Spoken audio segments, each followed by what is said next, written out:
নমস্কার বন্ধুরা, info Bengal news চ্যানেলে আপনাদের প্রত্যেককে স্বাগতম জানাই। আরজিকর কাণ্ডের একটি করে চাঞ্চল্যকর তথ্য সবার সামনেই প্রত্যেকদিন আসছে। সেরকমই একটি ঘটনা সামনে এসছে, সেটি এই ভিডিওর মাধ্যমে আপনাদের সবাইকে জানাবো। এবং আরজিকরের যে ট্রেনি ডাক্তারের ধর্ষণ খুন হয়েছে, সেখানে সেই খুনে কেন সিবিআই এর নজরে মেডিকেল কলেজ ও হাসপাতালের তৃণমূলের ইউনিটের সভাপতি রয়েছে, সেটি নিয়ে একটি প্রশ্ন সামনে আসছে। এবং আরজিকর নিয়ে যেদিন মহিলা চিকিৎসকের দেহ পাওয়া গিয়েছিল, সেদিন কলেজের ইউনিট প্রেসিডেন্ট আশিস পান্ডেকে দেখা যায়নি সেই চত্বরে। তদন্ত নেমে সিবিআই জানতে পেরেছে যে সেদিন দুপুর 12টা থেকে তিনি সল্টলেকের একটি হোটেল রুমে ছিলেন। সঙ্গে ছিলেন তারই এক বান্ধবী। পরের দিন হোটেল থেকে বের হয়েছেন তিনি, এবং আরজিকরের এত বড় ঘটনা ঘটে গিয়েছে জানার পরেও সেখানে তিনি সেই হাসপাতালে না এসে কেন হোটেলে রাত কাটালেন, তা নিয়েই কিন্তু একটি বড়সড় প্রশ্ন চলে এসেছে। হাওড়ার গোলাবাড়ি থানার অন্তর্গত 54/1 এই যে জেলিয়াপাড়া লেন, এখানে একটি অ্যাপার্টমেন্টের একতলায় আশিস পান্ডে নামের ওই ব্যক্তি থাকেন।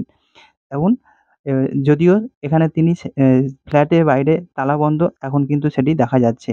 সিবিআই এর সূত্রের খবর অনুযায়ী ঘটনার দিন ৯ আগস্ট সল্টলেকের ওই গেস্ট হাউসে উঠেছিল আশিস পান্ডে। আরজিকরের টিএমসিবি ইউনিটের সভাপতি আশিস কুমার পান্ডে।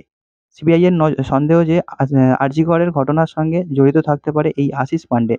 প্রাথমিক তদন্তে এমনটাই সামনের তথ্য একটি উঠে এসেছে সিবিআই এর তরফ থেকে, এবং সিবিআই এর কাছে সেই তথ্য এখন ঘোরাফেরা করছে।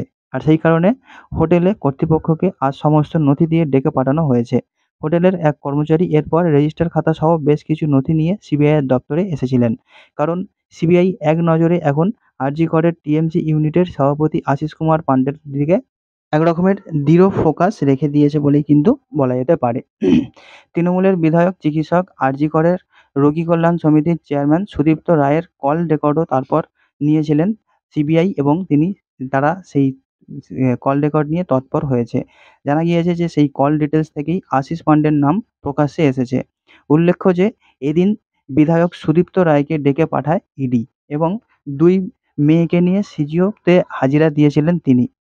এবং সেই ঘটনার পর থেকে এমনটা অবশ্যই বলা যেতে পারে যে এই যে আশিস কুমার পান্ডে, সেই আশিস কুমার পান্ডেও এইরকম বড় কোনো চক্রান্তে জড়িত কিনা, তা নিয়ে কিন্তু একটি বড়সড় প্রশ্ন আসছে। এবং আরজিকরে এসে আরজিকরের যে ঘটনাটি যখন ঘটেছিল, সেই আরজিকর ঘটনা ঘটার পর তিনি আরজিকর হসপিটালে না এসে কেন সল্টলেকে গিয়ে একটি হোটেলে রাত কাটিয়েছেন, তা নিয়েও কিন্তু বড়সড় প্রশ্ন সামনে আসছে। এবং সিবিআই এই সমস্ত তথ্য কিন্তু সামনে এনেছেন, সংবাদ মাধ্যমের সামনে এনেছেন।